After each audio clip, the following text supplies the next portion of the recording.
In this video, I'm going to guide you on how to remove the cache from Google Chrome. Let's begin right away. First, open Google Chrome, then go to the three dots located at the top right corner of the browser.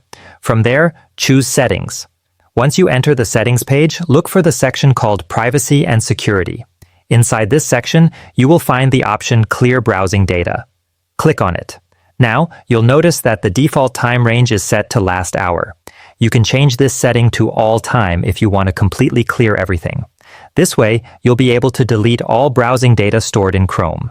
Usually, I uncheck the option for browsing history, but I recommend keeping the other two selected, which are cookies and cached images and files, since these are the ones that should be cleared. As you can see, doing this will free up around 200 megabytes of space.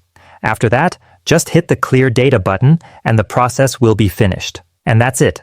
This is how you clear cache in Chrome. That's all for today. See you next time, and goodbye.